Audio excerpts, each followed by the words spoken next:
Basketball legend Michael Jordan has faced countless challenges on the court, but nothing prepared him for the shocking family secret his mother kept hidden for over 50 years. When his phone rings in the middle of the night, Michael has no idea that his mother's tearful confession will send him on a journey to find a brother he never knew existed and uncover an even more stunning truth that will change his life forever. Michael Jordan rolled over in his giant bed. The silk sheets felt cool against his skin. Outside his window, the moon shone bright over Lake Norman. His mansion was quiet. Too quiet. Sometimes. At 56 years old, the greatest basketball player of all time now lived alone in this massive house. He checked the clock. 2:13 a.m. Michael had just fallen asleep an hour ago after watching game tapes. Old habits died hard. Even years after retirement, he studied basketball like he was still playing. The phone rang again. That's what had woken him. Michael reached for his cell phone on the nightstand, knocking over a glass of water. He didn't care. The phone kept ringing. The screen showed, "Mom calling." Michael's heart skipped. His mother, Dolores Jordan, never called this late. Something must be wrong. "Mom?" His voice was thick with sleep, but full of worry. "Michael." Her voice trembled, so unlike the strong woman who raised him. "I'm sorry to call so late." Michael sat up straight, fully awake now. "What's wrong? Are you okay?" A pause. He could hear her breathing, unsteady and shallow. "I'm fine, son, but there's something I need to tell you." Another long pause. "Something I should have told you years ago." Michael swung his legs over the side of the bed. His trophies gleamed in the moonlight from shelves across the room. None of that mattered if something was wrong with his mother. "You're scaring me, Mom." "I'm sorry, baby." Her voice cracked. She was crying. In all his life, Michael had rarely seen his mother cry. Not when times were tough, not when his father died. Dolores Jordan was the strongest person he knew.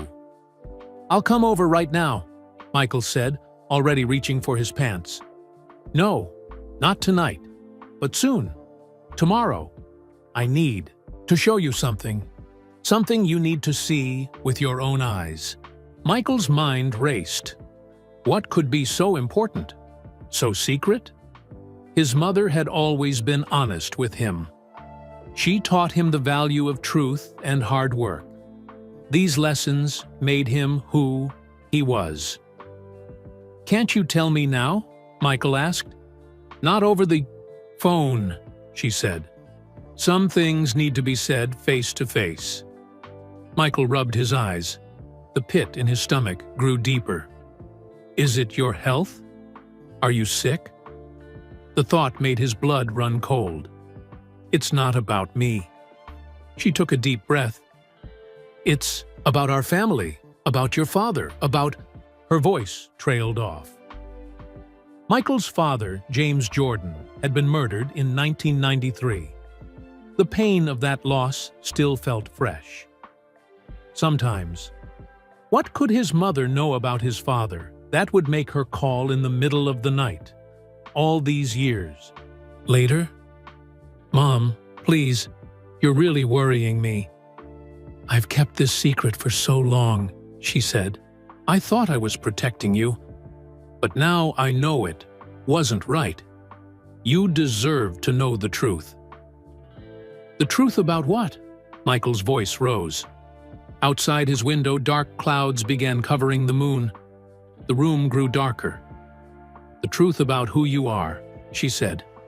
"About who we all are." Michael stood up now, pacing the cold marble floor. "I don't understand." "You will," she said, "when you come home." when I show you what I found." "Found? What did you find?" His mother's voice grew stronger, more determined. "Michael, do you remember the promise you made me when you were 12 years old? The day you got cut from the varsity team?" Michael stopped pacing. Of course he remembered.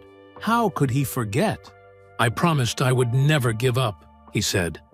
"That I would use my talents to make you proud. And you did, baby. You made me so proud." Her voice broke again. "But there was another part to that promise, remember? You said you would always help others who needed it, no matter what." Michael swallowed hard. "I remember. Tomorrow, you'll understand why that promise matters more than ever." She took a deep breath. "I need you to come home, Michael. Come back to Wilmington." "I'll be on the first flight out," he said, without hesitation. "Thank you, son." The relief in her voice was clear. "I love you more than anything in this world." "I love you too, Mom." The call ended.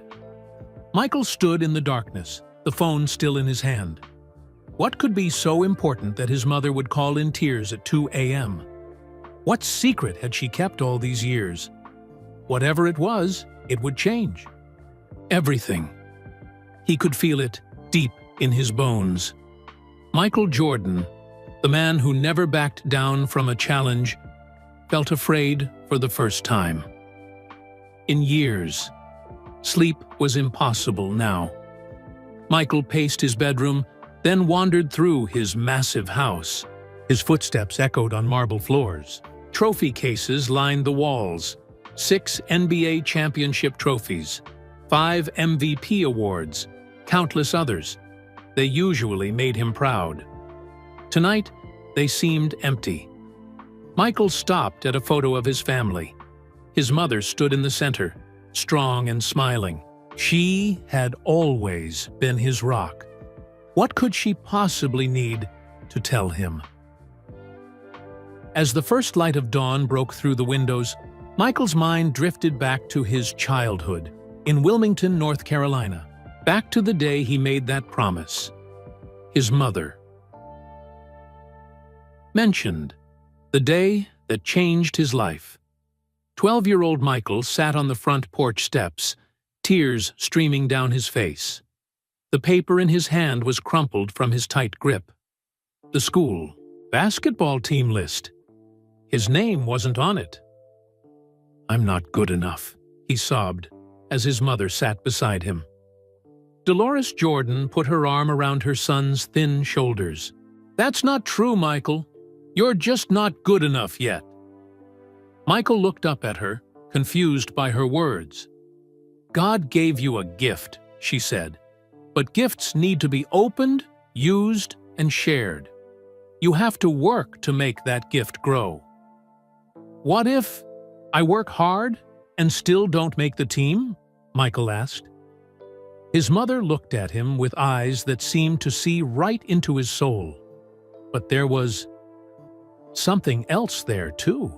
Something sad that Michael couldn't understand. "You will make it," she said.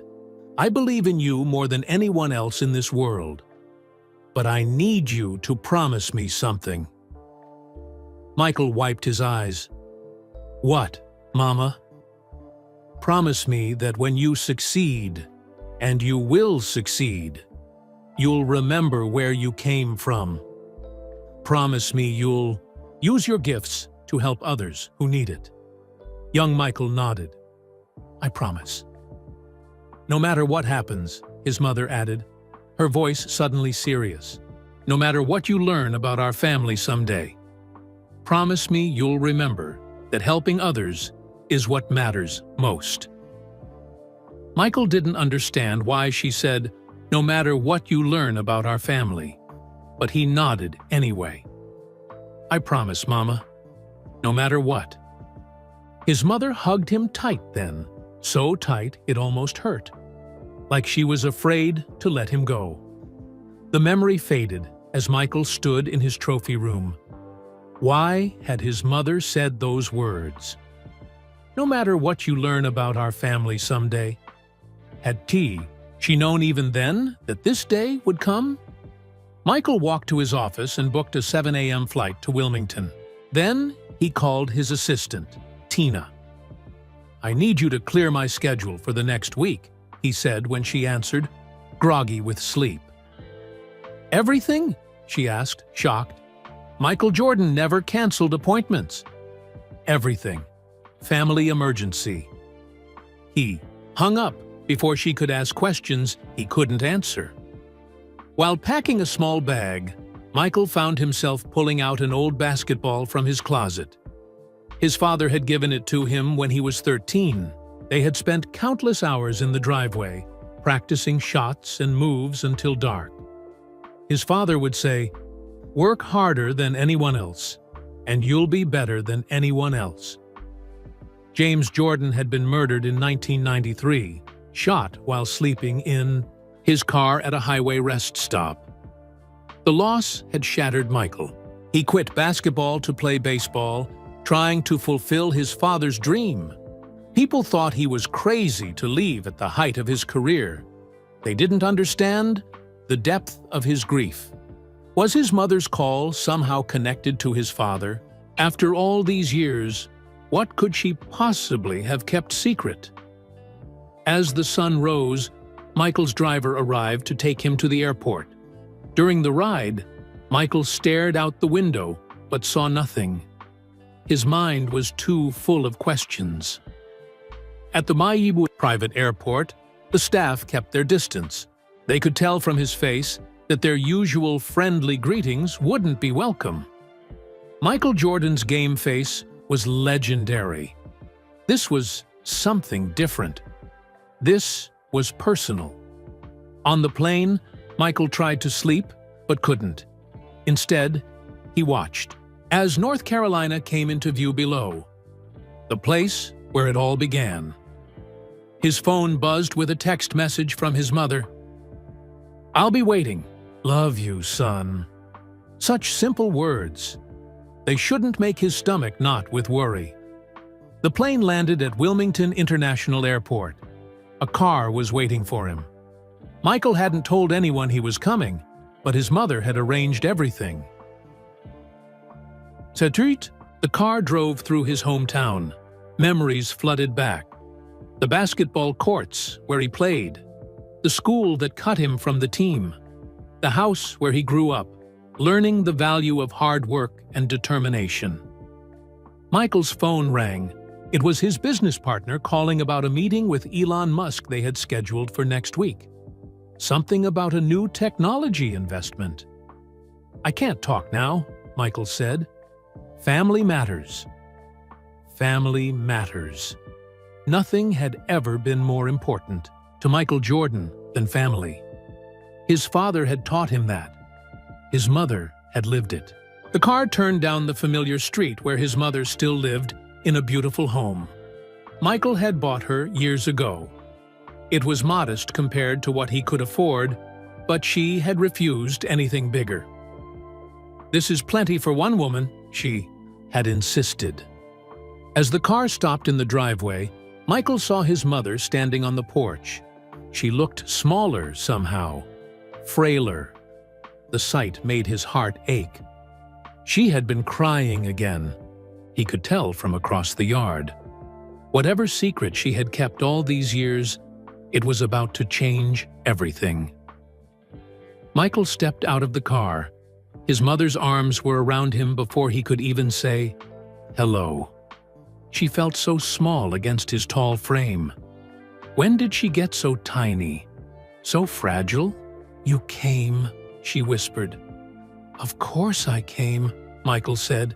"You scared me half to death with that call." Dolores pulled back and looked up at her son. Her eyes were red from crying, but they still held that fierce strength he knew so well. "Come." "Inside," she said. "I made your favorite breakfast." The house smelled like bacon and cinnamon rolls. Some things never changed. His mother always cooked when she was worried. The kitchen table was set for two, just like when he was a boy, and they would eat together before school. "Mom," Michael said as they sat down, "please tell me what's going on." His mother poured coffee for both of them.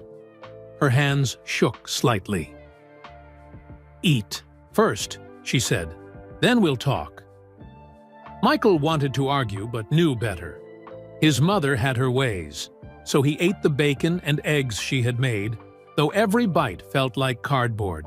His stomach was too twisted with worry to enjoy the food. Finally, when the plates were clean, his mother stood up. "Wait here," she said. She disappeared into her bedroom and returned carrying an old shoebox.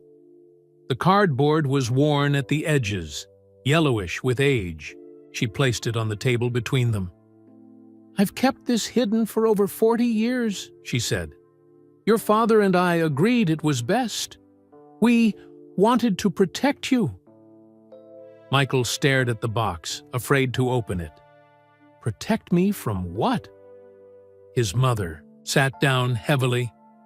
From the truth, from pain, from choices no child should have to make. She pushed the box toward him. "Open it, Michael." With hesitant hands, Michael lifted the lid. Inside were old photographs, letters, and documents he had never seen before. On top was a faded picture of a baby. Not him, not his brothers or sister. A baby he didn't recognize. "Who is this?" he asked. "His name was Marcus," his mother said softly. "He was born 2 years before you." Michael looked up sharply. "I don't understand. I don't have an older brother." His mother's eyes filled with tears again. "You did. You do." The world seemed to tilt beneath Michael's feet.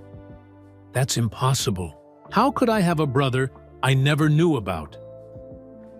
"We were so young when Marcus was born," his mother began. "Your father and I were barely making ends meet. We lived in a tiny apartment in Brooklyn. Your father worked 3 jobs. I worked nights, cleaning offices." Michael tried to process what he was hearing. His parents had never told him they lived in New York before Wilmington. "When Marcus was born with heart problems, the medical bills crushed us," she continued. "We couldn't afford the surgeries he needed." Michael shuffled through the papers and found hospital bills with enormous numbers circled in red. A wealthy family offered to adopt him, his mother said, her voice breaking. They could give him the medical care he needed. Care we couldn't provide. "So you gave him away?" Michael couldn't keep the shock from his voice. "We made the hardest choice parents could ever make," his mother said firmly. "We gave him a chance to live." Michael stared at the baby photo. A brother. An older brother he never knew existed. "Why tell me now? After all these years?" His mother took a deep breath. 2 months ago, I got a letter." She pulled an envelope from the bottom of the box. "Marcus found out he was adopted. He's been looking for his birth parents." Michael's hands trembled as he took the letter. The handwriting was neat, precise. "He's alive? You've been in touch with him?" I wrote back. She nodded. "We've exchanged a few letters. He wants to meet us. To meet you." "Me? He knows about me?" "Everyone knows about you, Michael," his mother said with a sad smile. "You're not exactly a secret." Michael read the letter. The words blurred as his eyes filled with tears. "There's more," his mother said quietly. "Marcus is sick. His heart problems came back. He needs a transplant." The weight of her words hit Michael like a physical blow. "That's why you're telling me now." "He doesn't know I'm telling you," she said quickly. "He didn't ask for anything. But when I found out how sick he is—" Her voice trailed off. Michael stood up, needing to move. A brother. A sick brother who needed help. After all these years of thinking, he knew everything about his family. "Where is he now?" Michael asked. "Chicago." Michael almost laughed at the irony. Chicago, the city where he became a legend. His brother had been there all along. "I need to find him." "Michael, wait," his mother said. "There's something else you should know. Marcus doesn't want our help." "What? Why not?" "Pride, maybe, or anger. He says he just wanted to meet us, to know where he came from. Nothing more." Michael thought about what it would feel like to learn your parents had given you away, no matter the reason. The hurt would run deep. "I'm still going to find him," Michael said firmly. "I knew you would." His mother smiled through her tears. "That's why I called you. I knew you'd keep your promise." The promise to use his gifts to help others. Michael suddenly understood why his mother had made him promise that particular thing all those years. Ego. She had always known this day might come.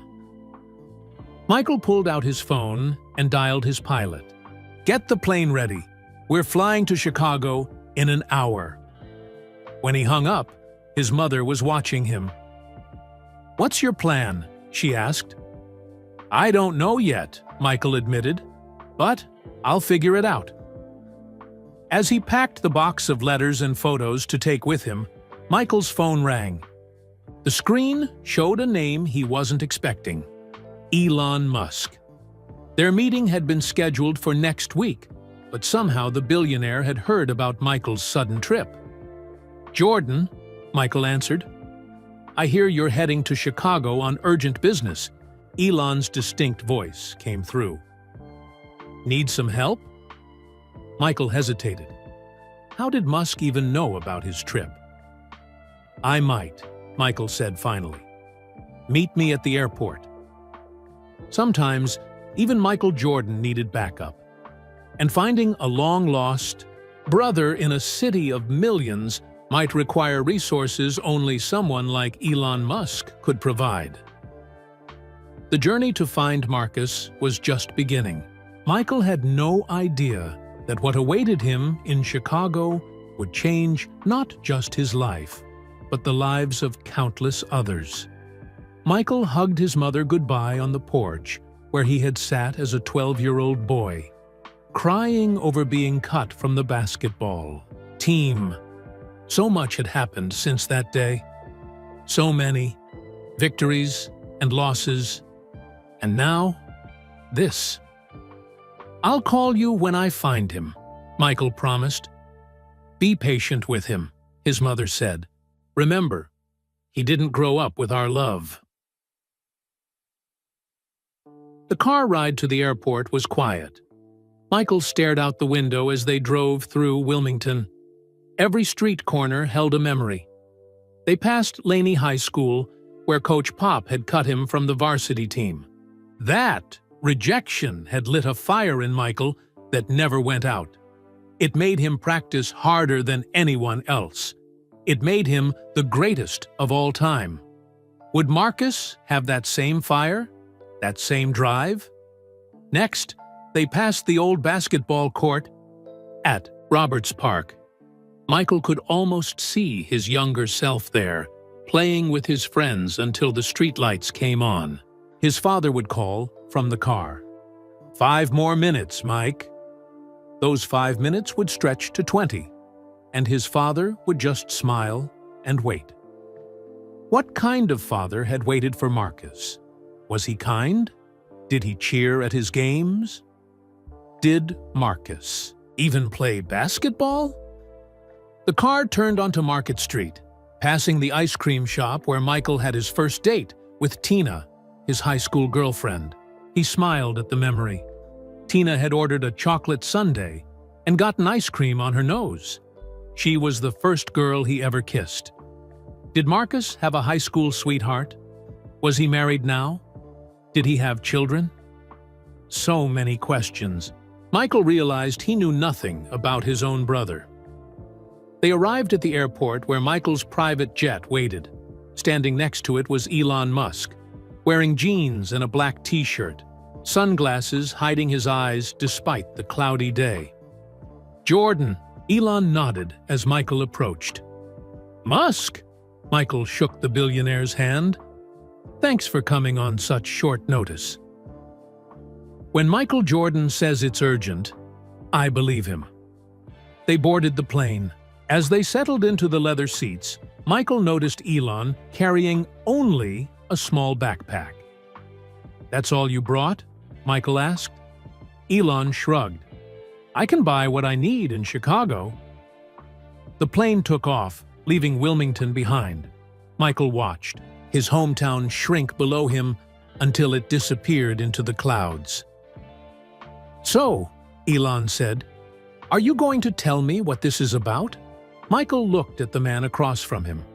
Elon Musk was known for his intelligence, his wealth, and his unusual approach to problems. They had met a few times at business events but weren't close friends. Still, something told Michael he could trust him. "I just found out I have a brother I never knew about," Michael said. "He's in Chicago, and he's sick." Elon's expression didn't change. "And you need to find him." "Yes. Chicago's a big city." "That's why I called you," Michael said. "I figured you might have ways to find people quickly." Elon nodded, pulling out his phone. "I know some people. Give me what you know about him." Michael opened the box his mother had given him and took out the most recent letter. "His name is Marcus Johnson, not Jordan. The adoptive family's name was Johnson. He's 2 years older than me, so he's 58 now. He was born with a heart condition." "Anything else?" Michael looked through the papers. "The last address my mother had for him was in Chicago, but the letter is from 2 months ago. He might have moved." Elon typed rapidly on his phone. "What? Did your mother tell you about him?" "Not much. Just that he found out he was adopted, tracked down his birth parents, and discovered his birth father was dead and his birth mother was the mother of Michael Jordan." "Must have been quite a shock," Elon said, still typing. "For everyone," Michael agreed. The plane hit some turbulence, bouncing slightly. Michael looked out the window at the storm clouds they were passing through. It felt like a sign. Rough weather ahead. "What's the plan when we find him?" Elon asked. "I don't know," Michael admitted.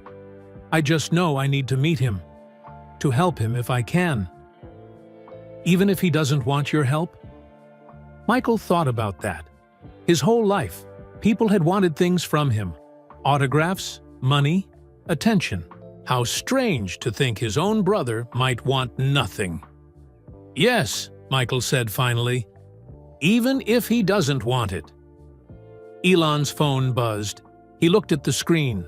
"I've got someone searching for Marcus Johnson in Chicago. Medical records? Property records? Social media? We should have something by the time we land." Michael nodded gratefully. "I owe you one." "I'm curious," Elon said, putting his phone down. "What was it like growing up in Wilmington?" "I grew up in Pretoria, South Africa. Very different, I imagine." The question surprised Michael.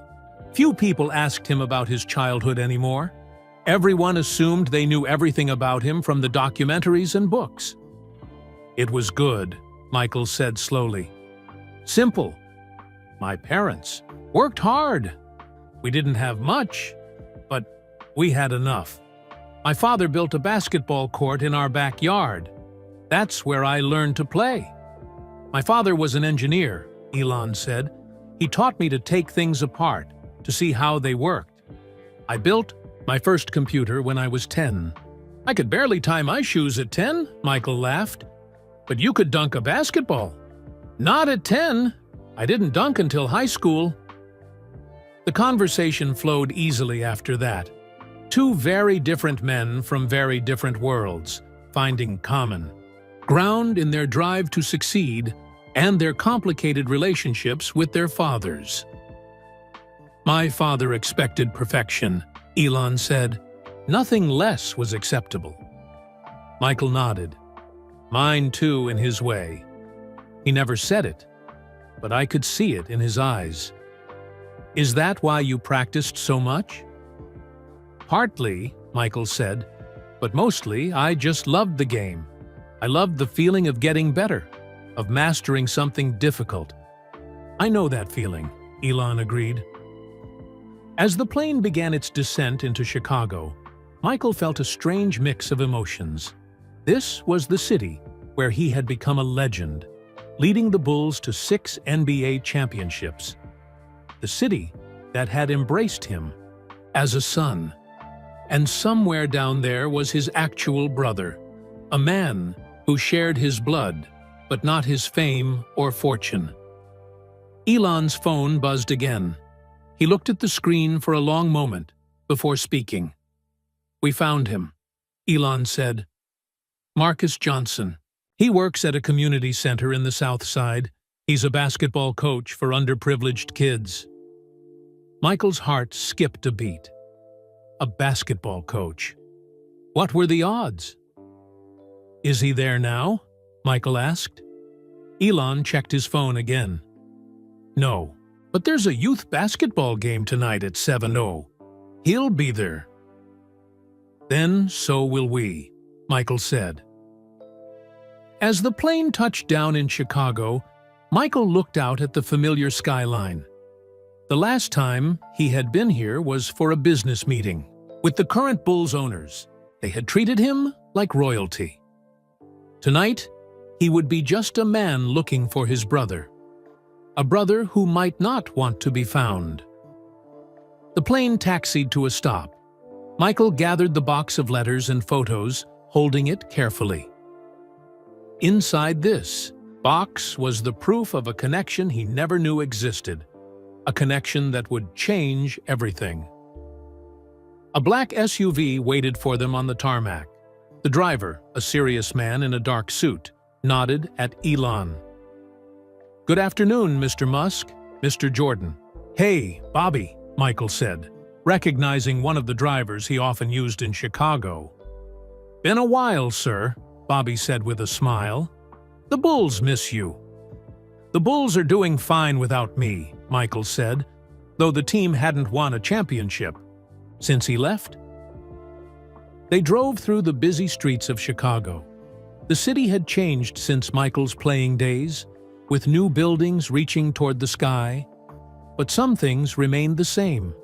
The energy, the hustle, the pride. We have a few hours before the game, Elon said, checking his watch. Do you want to go to the hotel first? Michael shook his head. No, I want to see where he lives. Can your people find his address? Elon tapped on his phone. A moment later, he had an address in the South Side. Bobby, Michael called to the EQE driver. Take us to this address. He showed him the screen. The driver raised his eyebrows but nodded. Yes, sir. As they drove south, the neighborhoods changed. The gleaming skyscrapers gave way to older buildings, some in need of repair. Children played on sidewalks. Old men sat on porches. This was a different Chicago from the one tourists saw. He lives here? Michael asked, more to himself than to Elon. Not what you expected? Elon asked. I don't know what I expected. The car stopped in front of a small apartment building. Nothing fancy, but clean and well kept. Flowers grew in window boxes. A basketball hoop hung over the garage. That's his place, Elon said, pointing to a second-floor apartment. According to my sources, he's lived there for 15 years. Pays his rent on time. No police record. Works at the community center 5 blocks from here. Michael stared up at the window. Was his brother in there right now? What would he say if Michael just knocked on his door? We should wait, Michael decided. Meet him at the game like we planned. They drove to a small hotel where Elon had reserved rooms. Nothing fancy, but private. Michael needed time to think. In his room, Michael opened the box again. He spread the contents on the bed. The photos, the letters, the medical records. Piece by piece, he built a picture of the brother he never knew.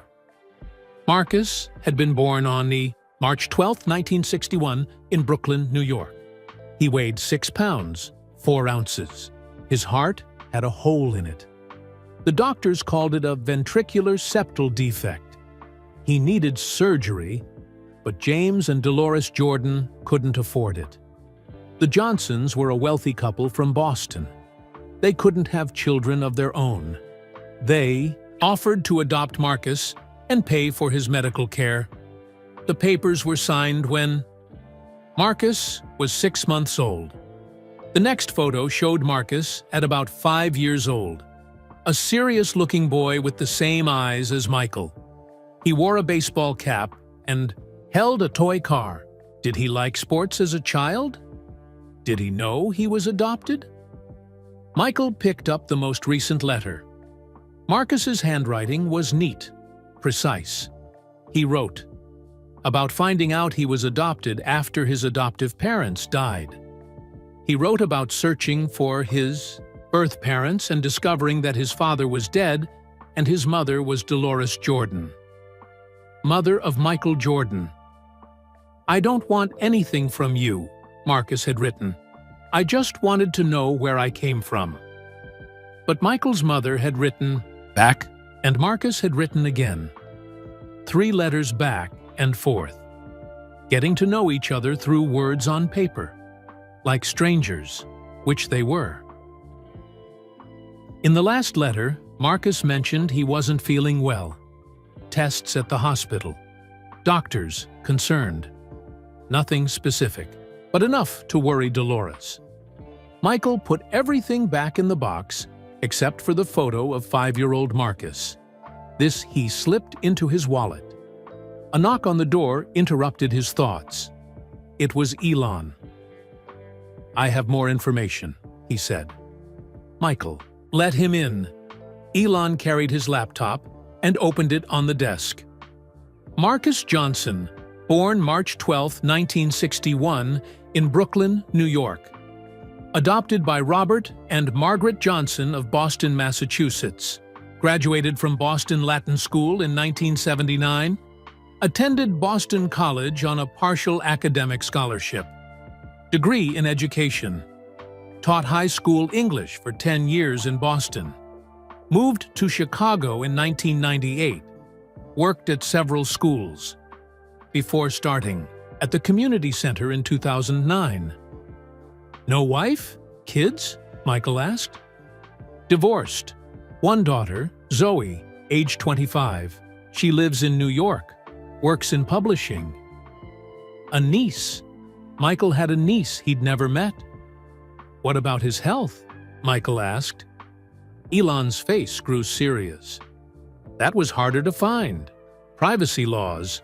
But I have a contact at Chicago Memorial Hospital." He paused. "It's not good, Michael. His heart condition has returned. He needs a transplant." Michael had suspected as much from his mother's worry, but hearing it confirmed made it real. "How soon?" he asked. "The doctors give him 6 months to a year without a transplant, but he's not high on the list. His age counts against him." Michael paced the small room. "There has to be something we can do." "Money won't help," Elon said, understanding Michael's thought. "Transplant lists don't work that way. It's about medical need, blood type, compatibility. Then we find a donor," Michael said. "We test everyone in my family." "It's not that simple." "I don't care how complicated it is," Michael interrupted. "He's my brother. I'm going to help him." Elon nodded. I understand. But first, you need to meet him. Michael checked his watch. Almost 6 p.m. The game started at 7 Sagis. We should go, he said. They drove to the community center, a brick building with peeling paint and a sign that read, Southside Youth Center. Inside, they could hear the bounce of basketballs, the squeak of shoes on the court, the shouts of children playing. Michael hesitated at the entrance. For the first time in his life, he was nervous about walking into a basketball gym. What, if he doesn't want to meet me? Michael asked. Then we respect his wishes, Elon said simply. Michael nodded. He took a deep breath and opened the door. The gym was small but well-maintained. Bleachers lined one side. A scoreboard hung at one end, its digital numbers blinking. About 20 kids, ranging in age from 8 to 15, were warming up on the court. And there, standing at the center circle with a clipboard, was a tall man with graying hair and Michael Jordan's eyes. Marcus. He wore khaki pants and a blue polo shirt with the community center's logo. A whistle hung around his neck. He was leaner than Michael, less muscular. His hairline had receded more. But the resemblance was unmistakable. Several kids noticed Michael and Elon. Their eyes widened, one pointed, then another. Soon, a buzz spread through the gym. Is that? No way! Michael Jordan! Marcus looked up from his clipboard. He saw the commotion, followed the kids' gazes, and froze when his eyes met Michael's. For a long moment, the brothers stared at each other across the basketball court, the place where both had found purpose in their separate lives. Then, Marcus did something unexpected. He smiled. A small, sad smile that didn't reach his eyes. He nodded once, as if confirming something to himself, and turned back to his clipboard. All right, team, his voice rang out. Starting lineup on the court. We've got a game to play. The kids scrambled into position, still stealing glances at Michael. He's going to pretend I'm not here? Michael whispered to Elon. Give him time, Elon advised. This can't be easy. For him, either. They found seats in the bleachers. The opposing team arrived, kids from another community center. The game began. Michael watched his brother coach. Marcus was good with the kids, patient, encouraging, but demanding their best. He reminded Michael of his own high school coach. They play well, Elon observed. He's taught them the fundamentals, Michael agreed. That's more important than fancy. Moves. As the game progressed, Michael found himself getting caught up in it. The kids played with heart. Marcus's team was smaller but scrappier. They hustled for every ball, fought for every point. At halftime, with Marcus's team down by 6 points, Michael made a decision. I'm going to talk to him, he said. Standing up. Now? Elon asked. In the middle of the game? Yes, Michael said. I've waited over 50 years to meet my brother. I'm not waiting another minute. Michael walked down the bleachers, aware of the stares and whispers that followed him. He was used to attention, but this felt different. This wasn't about being a basketball legend. This was about being a brother. As he approached the bench where Marcus stood talking to his team, the kids fell silent, one by one, until they were all staring up at Michael with wide eyes. Coach, one boy whispered loudly, tugging at Marcus's sleeve. It's Michael Jordan. Marcus didn't turn around right away, his shoulders tensed, but he finished what he was saying to the team. Remember, defense wins games. Hands up, feet moving. Now get some water and be ready for the second half." The kids scattered, some still staring at Michael, others rushing to get drinks. Finally, Marcus turned to face his brother. Up close, the resemblance was even stronger. They had the same eyes, the same shape to their jaw. But Marcus's face showed years of a different kind of life. Harder in some ways, perhaps easier in others. "Hello, Michael," Marcus said. His voice was deeper than Michael expected. "Hello, Marcus," Michael replied. The name felt strange on his tongue, a name he should have been saying all his life. They stood there, awkward, neither knowing what to say next. "Your team plays hard," Michael finally offered. A small smile touched Marcus's lips. "They're good kids. They don't have much, but they have heart." Another silence fell between them. "I talked to Mom this morning," Michael said. "She told me about you." Marcus nodded. "I figured that's why you're here." He glanced at the bleachers where Elon sat. With Elon Musk, no less. "You two friends?" "Business associates," Michael said. "He's helping me find you." "Well, you found me." Marcus's tone wasn't rude, but it wasn't warm either. "Now what?" Before Michael could answer, a whistle blew. The second half was about to start. "I need to coach my team," Marcus said. "We can talk after the game, if you want to stick around." "I'll be here," Michael promised. He returned to his seat beside Elon, who raised an eyebrow. "That went okay?" Elon asked. "I'm not sure," Michael admitted, but he agreed to talk after the game. They watched the second half in silence. Marcus's team fought back from their 6-point deficit. The kids played like their lives depended on each basket. In the final seconds, a small boy with glasses hit a 3-pointer to win the game. The gym erupted in cheers. Marcus's team surrounded the boy, lifting him on their shoulders. Marcus stood to the side, clapping and smiling with genuine pride. Michael remembered that feeling. The joy of winning as a team. The pride in seeing a player succeed. It was clear. Marcus felt it too. After the celebration died down and the kids were collected by parents or headed home in groups, Marcus approached Michael and Elon. "There's a diner around the corner," he said. "We can talk there." The three men walked the 2 blocks to Ray's Diner, a small place with red vinyl booths and the smell of coffee and grilled onions. The waitress recognized Marcus and led them to a back booth where they could talk privately. "The usual, Coach?" she asked. "Thanks, Doris. And whatever these gentlemen want." "Just coffee," Michael said. Elon asked for the same. When they were alone, Marcus looked at Michael directly for the first time. "So," he said, "my little brother is Michael Jordan." Michael nodded.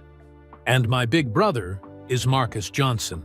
A silence fell between them, less awkward than before, but still heavy with unspoken questions. "I didn't know about you," Michael said finally, "until Mom called me yesterday. I swear, if I had known—" Marcus held up a hand. "I believe you. Your mother, our mother, told me she never told anyone, not even you kids." "Why did you look for her?" Michael asked. "After all these years?" Marcus stirred sugar into his coffee. "My adoptive parents died 2 years ago. Heart attacks, both of them. Dad first, then Mom 6 months later." He paused.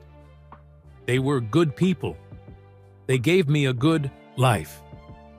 "I'm sorry for your loss," Michael said sincerely. "While going through their things, I found my adoption papers, my original birth certificate." Marcus took a sip of coffee. "I knew I was adopted. They never hid that.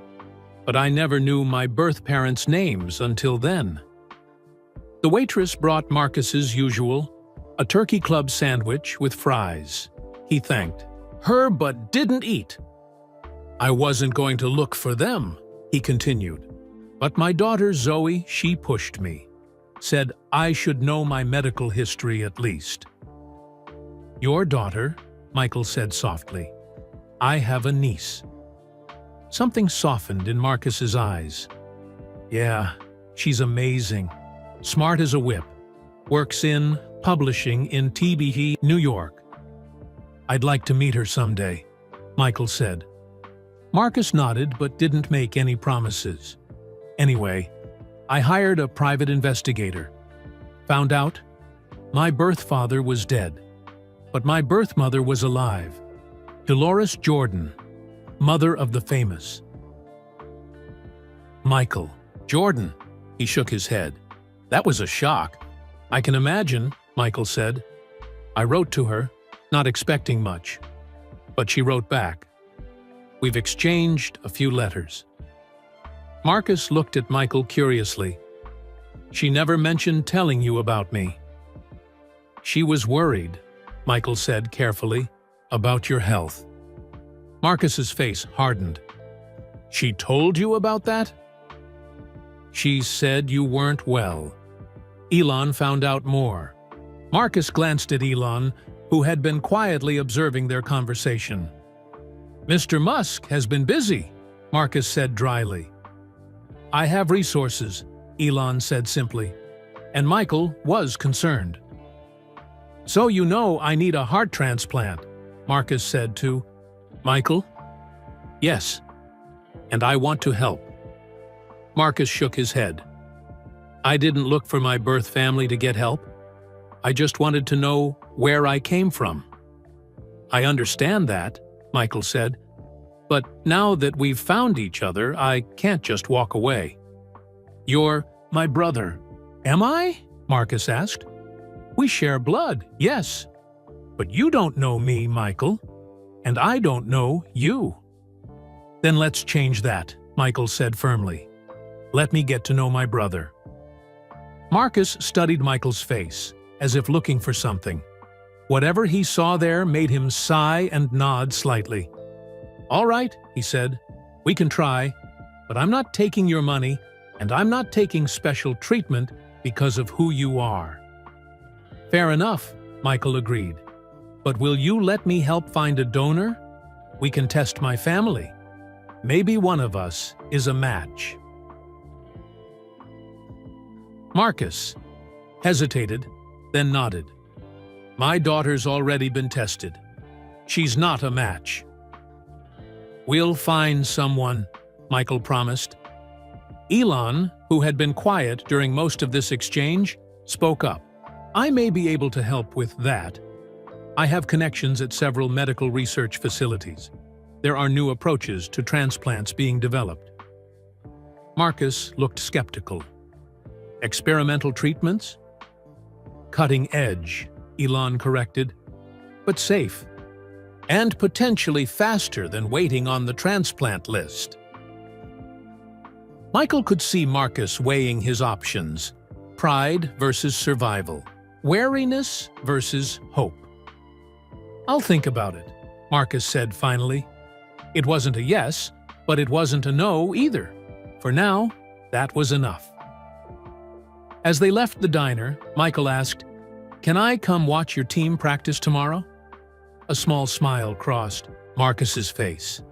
Sure, they'd love some pointers from Michael Jordan. He paused. And I wouldn't mind either. It was a small opening, but Michael would take it. The search for his brother had led him here, but the journey to truly find Marcus was just beginning. That night, back at the hotel, Michael called his mother. I found him, Mom, he said when she answered. Oh, thank God, she breathed. How? Is he? He's... Michael searched for the right words. He's strong, independent, proud. Like his father, Dolores said softly. Like you. We're going to get to know each other, Michael told her. Slowly. That's good, she said. Did you tell him you want to help with his heart? Yes. He didn't say no, but he's cautious. Give him time, his mother advised. Remember, he didn't have us growing up. He's used to handling things on his own. After talking with his mother, Michael couldn't sleep. He paced his hotel room, thinking about Marcus. His brother had built a life helping kids through basketball, just as Michael had built his life playing the game. What were the odds? A knock at his door startled him. It was almost midnight. He opened the door to find Elon, standing there, tablet in hand. I've been doing some research, Elon said without preamble, about Marcus's condition. Michael let him in. What did you find? There's a doctor in Phoenix who's pioneering a new procedure. Dr. Amelia Chen. She's had success with cases similar to your brother's. Elon handed Michael the tablet. The procedure is less invasive than a traditional transplant and could buy Marcus years of time while he waits for a donor heart. Michael scrolled through the article about Dr. Chen's work. This looks promising. I spoke with her an hour ago, Elon said. She's willing to review Marcus's case. If he's a candidate for the procedure, she can see him next week. Michael looked up in surprise. You called her? At this hour? Elon shrugged. Time zones. It was only 9 p.m. in Phoenix. Thank you, Michael said sincerely. But will Marcus agree to see her? That's the challenge, Elon admitted. From what I've seen, your brother is a proud man. He won't want charity. Then we don't present it as charity, Michael said after a moment's thought. We present it as an opportunity. Next morning, they met Marcus at the community center. The kids were running drills, passing basketballs back and forth in neat lines. Your fundamentals approach reminds me of my college coach, Michael said as he joined Marcus on the sidelines. The basics matter, Marcus replied. Fancy moves don't help if you can't make a simple chest pass. Michael nodded in agreement. They watched the practice in comfortable silence for a few minutes. How long have you been coaching? Michael asked. 15 years at this center, Marcus said. Before that, I coached high school in Boston. What made you switch to community center work? Marcus's eyes followed a small boy who was struggling with his dribbling. These kids need more than just school coaching. For some of them, this place is the only safe spot they have. Michael thought about his own childhood. He had always had a safe home, supportive parents. What would his life have been like without that? You're making a difference, Michael said. I try, Marcus replied simply. After practice, Elon joined them in Marcus's small office. Basketball trophies lined a shelf. Not NBA championships, but local youth league wins. Just as meaningful in their way. Marcus, Elon began, I've been researching your condition. Marcus's expression closed off immediately. I don't recall asking for your help. You didn't, Elon acknowledged. But I have resources, and I use them to solve problems. It's what I do. My health isn't a puzzle for you to solve, Marcus said stiffly. No, Michael cut in, but it is a problem that affects people who care about you. Your daughter. Our mother. He paused. Me. Marcus looked surprised at this last word. You barely know me. I want the chance to change that, Michael said. And that means finding you the best medical care possible. Elon pulled out his tablet. There's a doctor in Phoenix who's developing a new procedure. It could help while you wait for a transplant. Marcus scanned the information about Dr. Chen. His expression remained guarded, but Michael could see interest in his eyes. "Insurance wouldn't cover experimental treatments," Marcus said. "It's not experimental," Elon corrected. "It's FDA approved, just new, and Dr. Chen is conducting a clinical trial. Participants receive the procedure at no cost." "And I just happen to qualify for this trial?" Marcus asked skeptically. "Your case fits the profile she's studying," Elon said. "You would be doing her a favor by participating." Marcus wasn't fooled. "And you just happen to know this doctor?" "I fund medical research," Elon said. "It's one of my interests." Marcus leaned back in his chair, studying both men. "So you're saying I'd be helping this doctor with her research, not the other way around?" "That's exactly what I'm saying," Elon replied smoothly. A small smile touched Marcus's lips. "Nice angle." Michael held his breath. Would his brother accept help if it was framed this way? After a long moment, Marcus nodded. "I'll talk to this Dr. Chen. Just a consultation." "That's all we're asking," Michael said, relief flooding through him. "I'll have my assistant arrange everything," Elon said, already typing on his phone. As they left the community center, Marcus called out to Michael. "Hey." Michael turned back.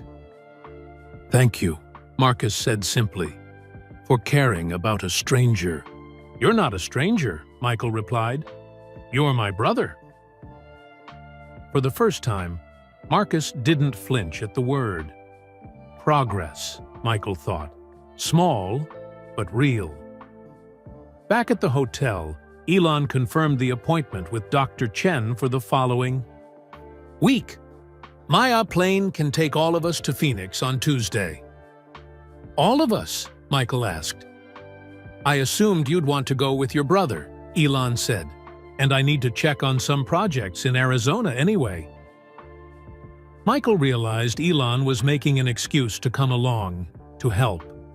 This billionaire businessman, known for his ambitious ventures and sometimes controversial remarks, was showing an unexpected depth of compassion.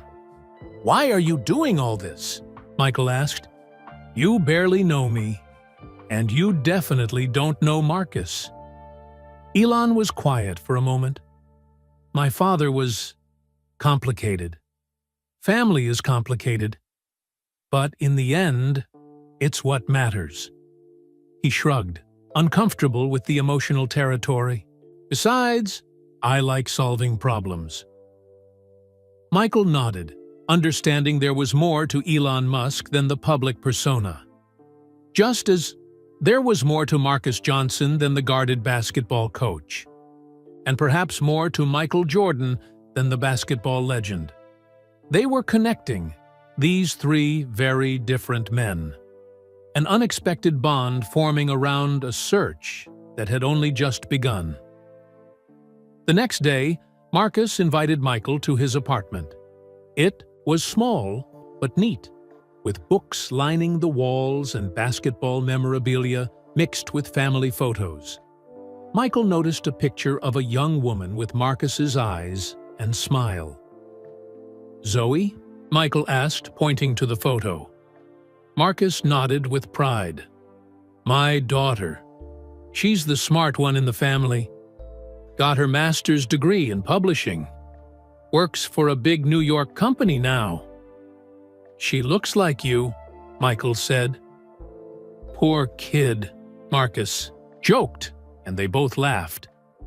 Michael studied the other photos. Marcus in a cap and gown. Marcus with his basketball team. Marcus with an older couple.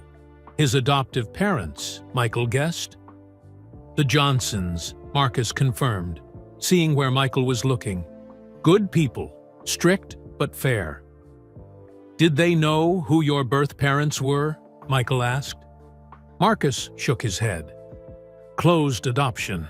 They only knew my birth parents were young and couldn't afford my medical treatment." He paused. "They never made me feel unwanted never treated me like charity." Michael heard the unspoken message. Marcus didn't want to be treated like charity, either. "Mom said they sent her updates about you, photos, report cards." Marcus looked surprised. "She never mentioned that in her letters." "I think it was hard for her to talk about," Michael said. "She felt guilty." Marcus was quiet for a moment. "I used to be angry about being given away, but after I had Zoe, I understood better. You do what you think is best for your child, even when it breaks your heart." Michael's phone rang, interrupting the moment. It was Elon. "Michael, I've hit a roadblock with the Phoenix doctor," Elon said without greeting. "Her trial is full, but she recommended a colleague in Chicago who's doing similar work." "That's good news," Michael said. "Local is better." "Not exactly," Elon replied. "Her colleague moved to Phoenix 3 years ago, but he might have records of Marcus's previous treatment. The name is Dr. Wilson. Mean anything to Marcus?" Michael covered the phone. "Do you know a Dr. Wilson? He used to practice in Chicago." Marcus frowned. "Thomas Wilson? He was my cardiologist years ago. Moved away, somewhere." Michael relayed this to Elon. "That's our guy," Elon confirmed. "I'm trying to track him down in Phoenix." After the call, Michael explained the situation to Marcus. "Elon thinks Dr. Wilson might have information that could help with your case." "Thomas was a good doctor," Marcus said. "Straightforward, no nonsense." "Like you," Michael observed. Marcus smiled slightly. "Maybe that's why we got along." They spent the afternoon going through Marcus's old medical records, looking for anything that might help locate Dr. Wilson. Marcus had kept meticulous files, organized by date. "Not much here," Marcus said after an hour of searching. "Just his Chicago office address, which won't help now." Michael's phone rang again. It was Elon. "Dead end," Elon said. "Dr. Wilson isn't registered with any hospital in Phoenix. It's like he vanished." Michael relayed the news to Marcus, who sighed. "What now?" Marcus asked. "We keep looking," Michael said simply. "Why are you trying so hard?" Marcus asked, genuinely puzzled. "You don't owe me anything." "Your family," Michael said. "That's reason enough."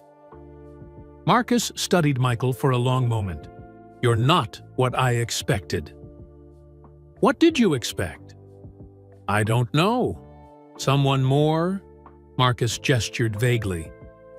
"Full of himself, I guess. The greatest basketball player ever. 6 championships. Billionaire businessman." "Just a guy who got cut from his high school team," Michael said. "A guy whose mom made him promise to use his gifts to help others." Something changed in Marcus's eyes then. A softening, a recognition.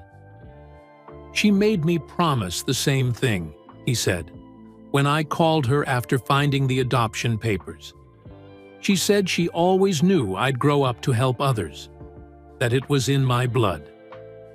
Michael felt a chill. The same promise, given to both brothers, years apart.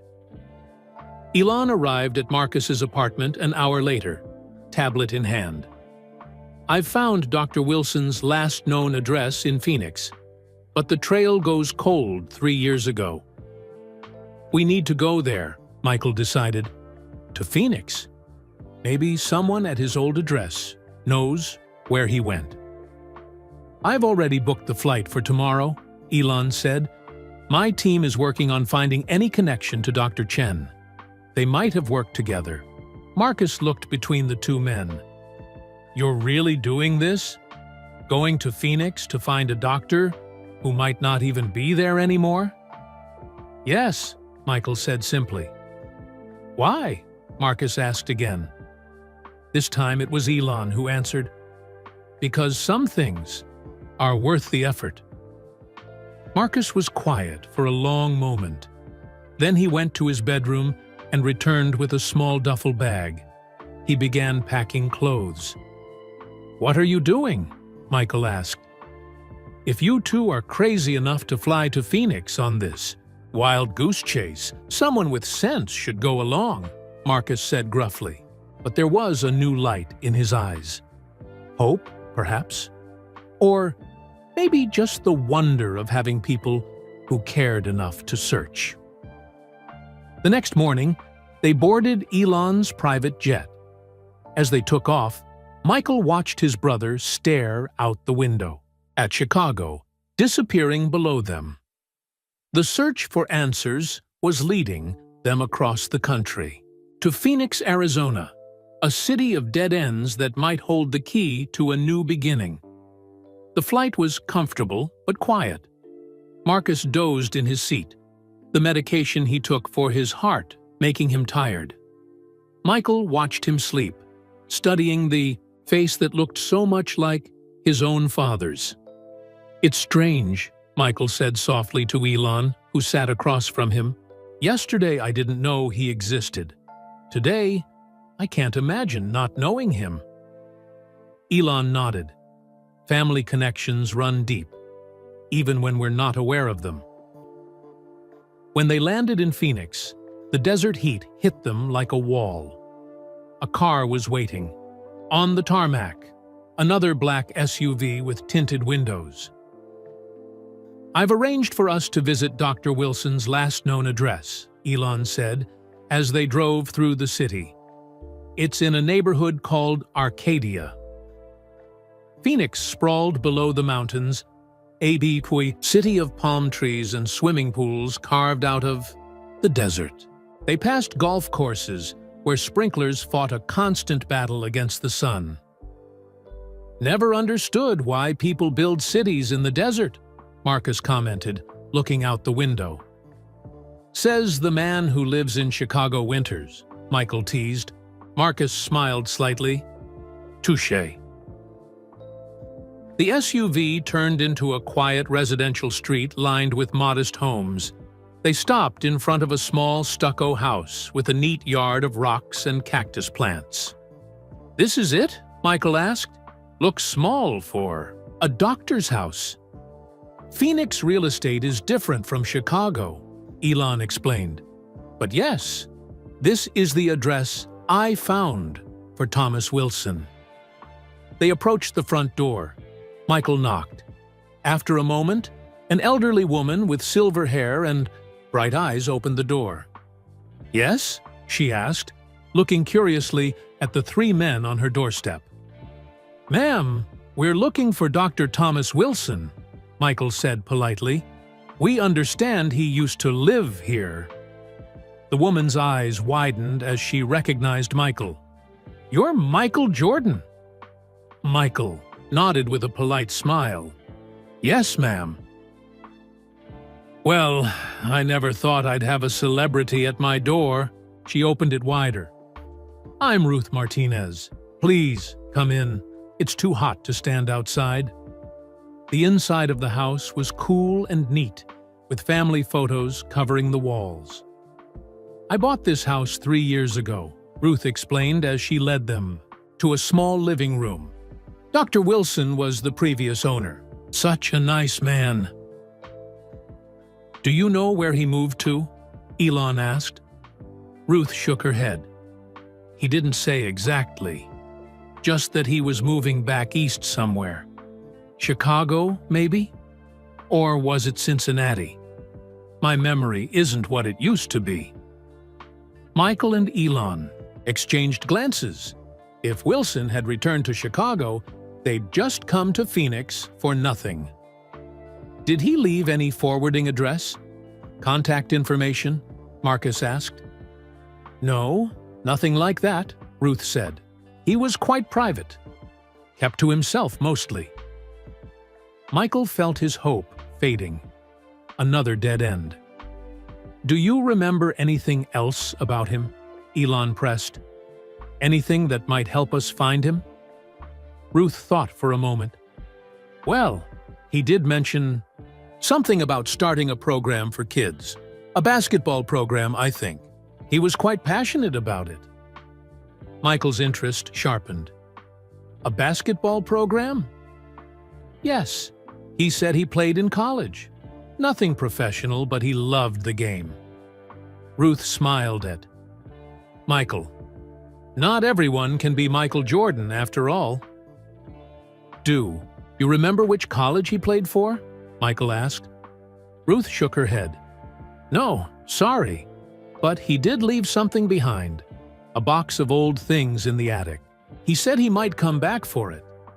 But he never did. I've been meaning to donate it, but… She shrugged. You know how it is. Never enough time. 10 minutes later, they were examining the contents of a dusty cardboard box. Old medical journals, a few framed certificates, and a team photo from Boston College, 1979. Marcus picked up the photo, studying it.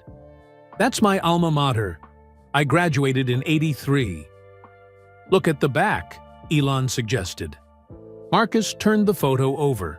Written in faded ink were the names of the players. Third from the left, Tom Wilson. Wilson went to Boston College, Michael said. Just like you, Marcus. 4 years before me, Marcus noted, looking at the date. We wouldn't have overlapped. Ruth brought them lemonade as they continued to search through the box.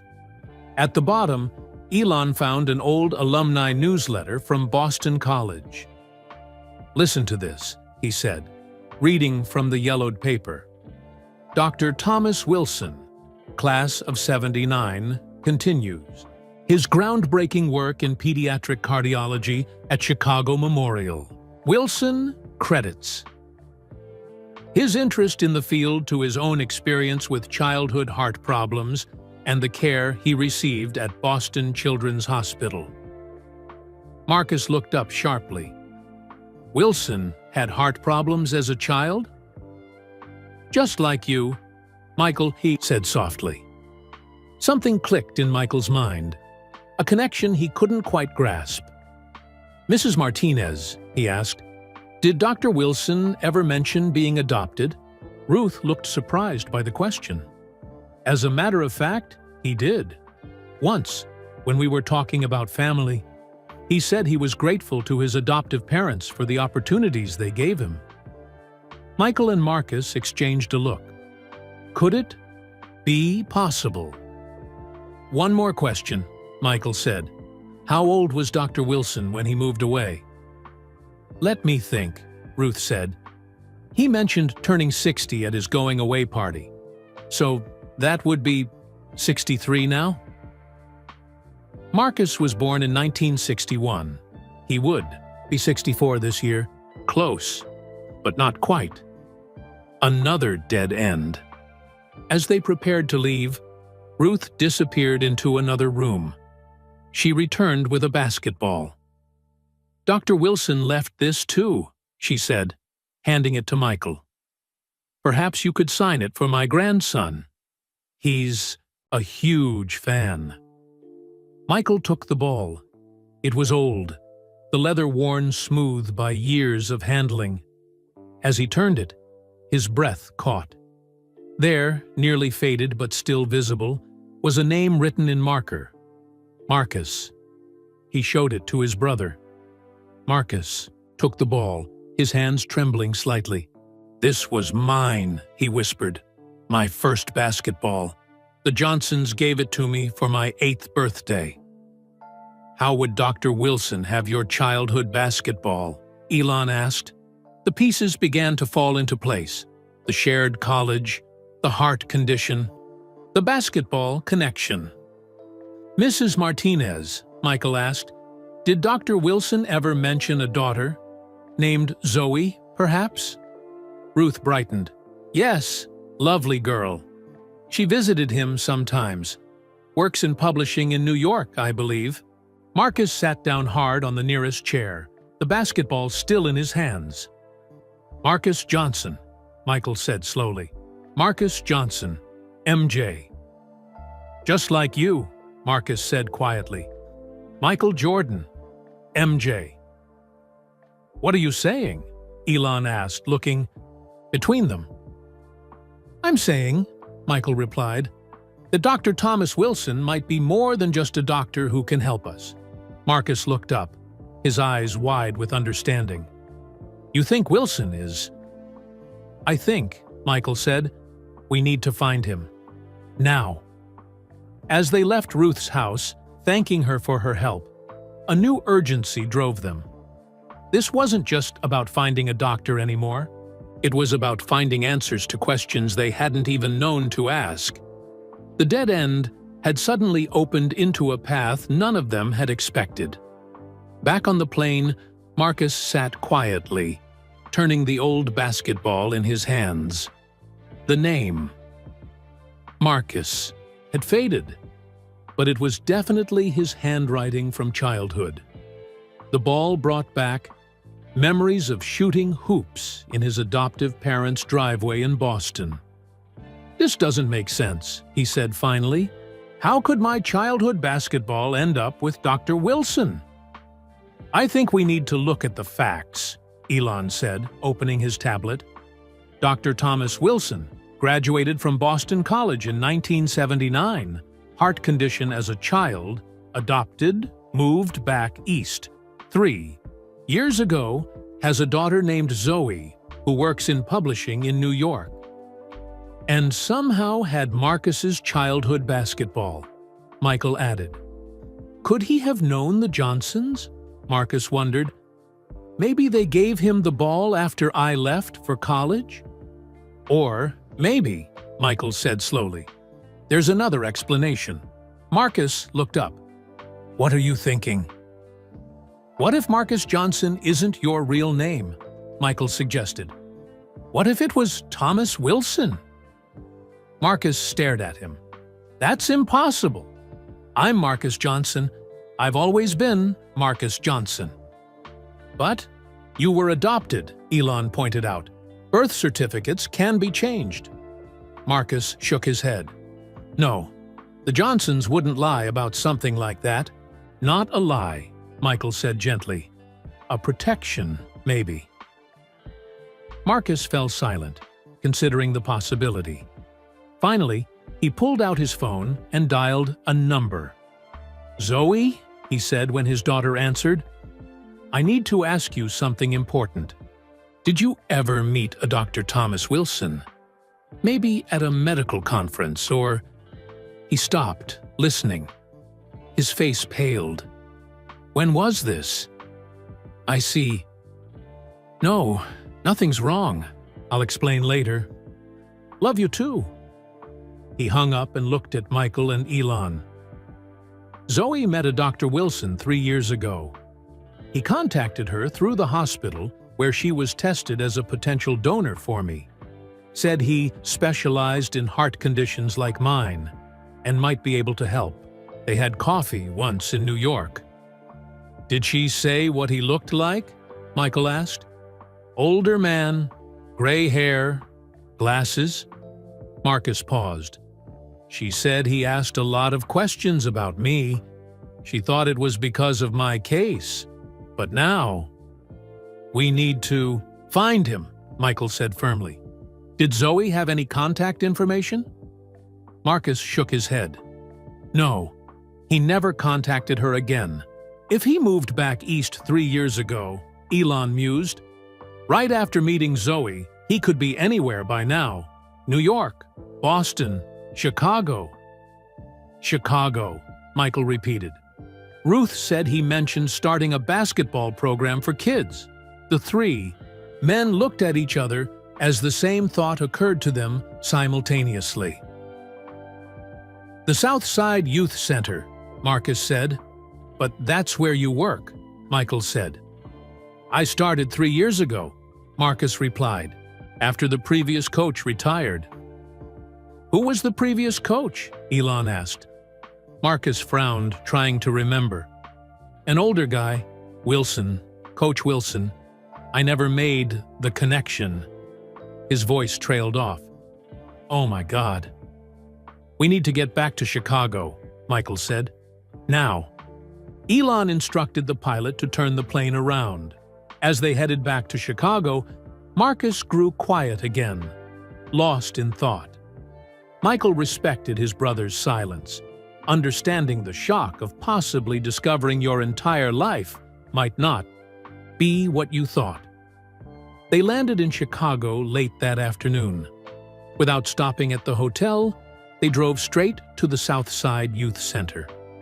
The building was quiet, most of the kids gone for the day. Inside, they found an elderly janitor, sweeping the gym floor. "Excuse me," Michael approached him. "We're looking for information about Coach Wilson, who used to work here." The janitor looked up, recognition crossing his face. "Michael Jordan, in our gym." He set his broom aside. "Coach Wilson left about 3 years ago. Good man. The kids loved him." "Do you know where he went?" Marcus asked. "Not exactly. Said he had health problems, needed to step back." The janitor studied Marcus. "You replaced him, didn't you, Coach Johnson?" Marcus nodded. "Did he leave any contact information? An address? Phone number?" "Nothing official," the janitor said. "But he did leave something in his desk that the new coach might want. That would be you, I guess. I put it in the storage room. Never got around to giving it to you." The janitor led them to a small storage room filled with basketballs, uniforms, and equipment. After searching through a few boxes, he pulled out a sealed envelope. "Here it is." The envelope had "For the next coach" written on it. Marcus took it with trembling hands. "Thank you," he said to the janitor. "Can we have a moment?" The janitor nodded and left them alone. Marcus stared at the envelope. "Open it," Michael urged gently. Marcus took a deep breath and tore open the envelope. Inside was a letter and a small key. Marcus read the letter aloud. "To whoever follows in my footsteps, coaching these kids has been the greatest joy of my life. I hope it will be yours too. They have so little, but they give so much. The key opens locker 23 in the coach's room. What's inside is yours now. Use it wisely. Coach T. Wilson." "Locker 23, Michael repeated. "My jersey number." "Could be a coincidence," Marcus said, but he didn't sound convinced. They found the coach's locker room, a small space with metal lockers against one wall.